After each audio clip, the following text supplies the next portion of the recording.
महाराष्ट्र शासन कृषी विभाग आज रोजी हिप्परगा खुर्द येथे खरीपपूर्व बैठकीचे आयोजन केलेले आहे।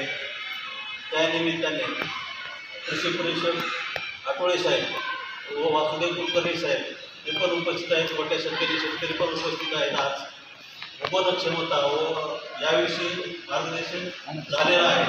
तर बीज प्रक्रिया का करायची, शुद्ध बीजापोटी फळे रसाळ होती, यामुळे प्रमाणे बियाणे जर शुद्ध आणि चांगला असेल तर त्याची उपन पण चांगली होते।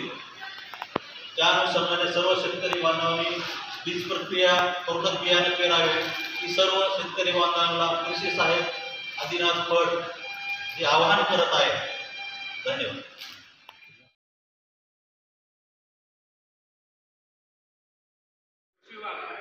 अहमदपूर यांच्या आयोजनातून मौजे पोते हिप्परगा तालुका अहमदपूर जिल्हा लातूर येथे आपण खरीप हंगाम 2024च्या अनुषंगानं आज आपण पूर्वतयारीसाठी आपण इथे बैठक आयोजित केली होती। मी श्री कुलकर्णी विलियम तालुका तंत्रज्ञान व्यवस्थापक अहमदपूर सोबत मान्य श्री धीरेजी आठवळे साहेब कृषी पर्यवेक्षक किनगाव, मान्य श्री आदिनाथजी फड साहेब कृषी सहाय्यक पोते हिप्परगा यांच्या समवेत आहे।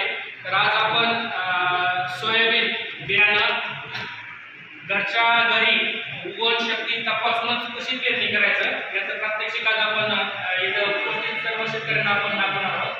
तर सर्व शेतकरी बांधवांना माझी विनंती असणार आहे की घरचं सोयाबीनचं बियाणं आपल्याला या वर्षी पेरणीसाठी वापरायचं आहे।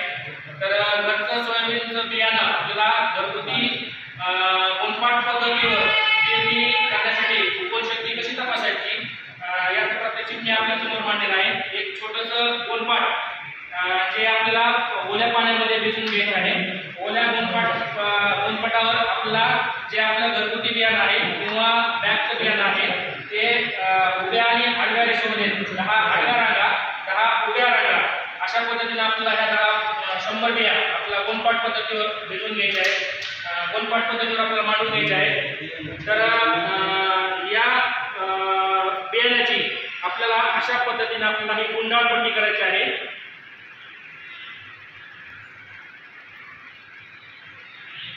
ही गोनपाटाची घडी आपण अशा पद्धतीनं घालून घेतल्यानंतर हे जे गोनपाट आहे सावलीच्या ठिकाणी किंवा आपल्या कृषी वृंदावनच्या ठिकाणी हे 2 ते 3 दिवस आपल्याला हे गोनपाट असं अशा पद्धतीने ठेवायचं आहे।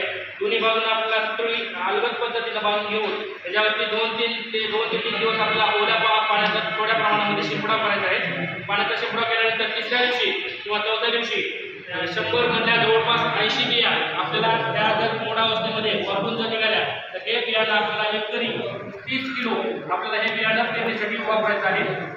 बियाण्याची उगवण शक्ती जवळपास 60 ते 65च्या दरम्यान जर आढळली तर जवळपास एकरी आपल्याला 2 ते 4 किलो बियाणं आपल्याला एकरी आपल्याला वाढीव पेरणीसाठी वापरायचे। धन्यवाद।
किती प्रमाणात वापरायचे आणि विशेष म्हणजे सोयाबीन पेरल्यानंतर किती दिवसांना वापरू आणि लगेच घेऊ शकतो का दुसरं तणनाशक याच्यावर तर शेतकरी बंधूंनी आपल्या राज्यामध्ये जर विचार केला तर 48 ते 50 लाख हेक्टर क्षेत्रावर असलेलं सोयाबीनचं पीक आहे।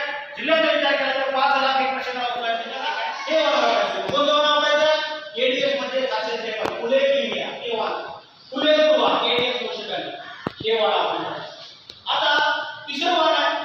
तिसरं वाण